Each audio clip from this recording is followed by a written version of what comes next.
On behalf of Project Gita and UCC India, we welcome our chief guest, Dr. Vinay Saharabuddhe.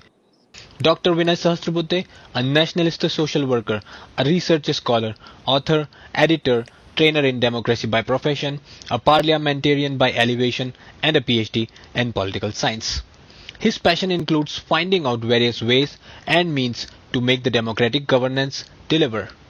Presently, Dr. Sahasrabudhe holds respectable positions as Chairman of Parliamentary Standing Committee for HRD, President at Indian Council for Cultural Relations ICCR, India's soft power promotion establishment, Vice President at Rambhau Malgi Prabodhini RMP, a unique research and training academy for elected representatives and social workers. Dr. Vinay Sahasrabudhe received accolades for his myriad contribution as author of famous book Innovation Republic. It's a great pleasure to welcome a distinguished, noble and admirable personality as our guest of honor today. I invite Dr. Vinay Sahasrabudhe to share his thoughts with all of us. Thank you, Dr. Vikram Singh Tomar, the man behind this particular conference under the aegis of the United Consciousness. Also, I'm told that Yoga Guru Nagendraji is also present here, one of the most important experts in yoga or yogic sciences in modern India, and several others who are joining this particular program from different countries, from different parts of the globe. Ladies and gentlemen, let me at the outset congratulate my friend, Dr. Vikrant Singh Tomar, who is not just an academic, but very proactively working for the objectives of the organization in a way promoted by him, which is United Consciousness. Even the name of this organization is very significant because it is not just about consciousness, but about united consciousness. As it happens, when we try to unite people, many a times we lose on consciousness. And when an individual tries to remain conscious all along, he or she fails to get united with others. And therefore, the title of the organization, United Consciousness, is very, very significant. In a way, it symbolizes the importance of both individuality and collectiveness. Friends, we are on the eve of International Yoga Day, which will be celebrated all over the globe on the 21st of June. And as we understand, yoga literally means addition. And for any kind of seamless addition, for any addition to be received properly, a spirit of accommodation is a must. The person who wants to add something and the element that desires to get added, both require to have a spirit of accommodation. And as we understand, accommodation is all about our duties and our responsibilities as well.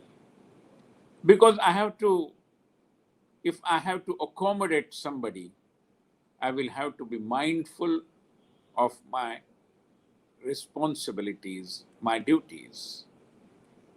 And at the same time, if I am seeking accommodation in a particular group or in a particular community, I also will have to be conscious of my rights and my duties as well.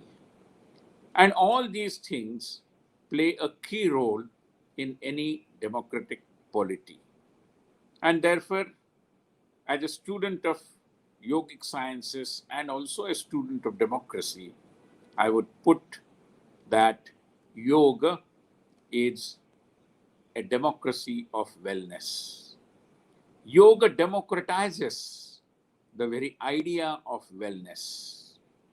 Because as we understand, whether one is young or old, whether you are rich or poor, whether you are educated or uneducated, whether you belong to the northern hemisphere or the southern hemisphere, I believe, regardless of your caste, creed, religion, nation, you can practice yoga without any obstruction.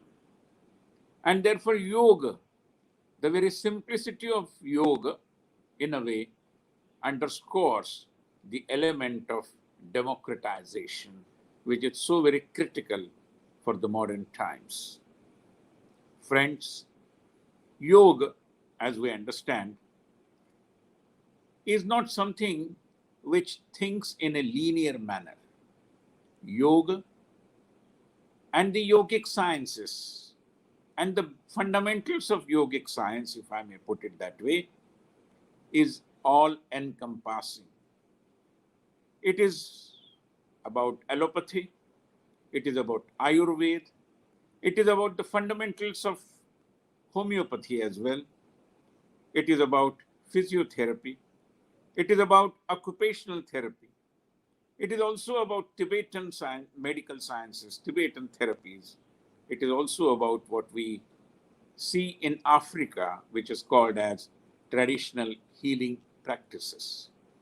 And therefore, yoga is a unifier in an otherwise fractured globe. In the present circumstances, this kind of a science which unites perhaps is the need of the hour. And therefore, I believe that yoga, if we look at the yogic sciences holistically, also teaches one how to internalize the external and how to externalize the internal. Yoga, in that sense, teaches you integration. Dr. Tomar was telling us as to how your inner self will also have to be in unison with the outer self. And this is extremely important for yogic sciences. Many practitioners of yoga also practice a very difficult yogasana, which is called as shavasana, a posture like a dead body, like a lifeless body. So to be having the life continued and to be taking a posture of a lifeless body, it's something very, very difficult, but at the same time, something very, very important. And when you practice these kinds of asanas, the teachers tell you, your coach invariably wants you to take your mind, which is taking your consciousness to every other part of your body. And therefore, when you take your consciousness from tip to toes, from all, to make it move around and visit every segment of your body, every part of your body, in a way that teaches you how to integrate, how to unite. And therefore, in a way, yoga is all about what your organization has called itself, which is united consciousness. Yoga not only teaches you integration, but also teaches you introspection. Because in yoga, you have to visit yourself. You have to examine your own thought process, your own mind, your own consciousness. And in a way, after that, connect yourself with the outer world.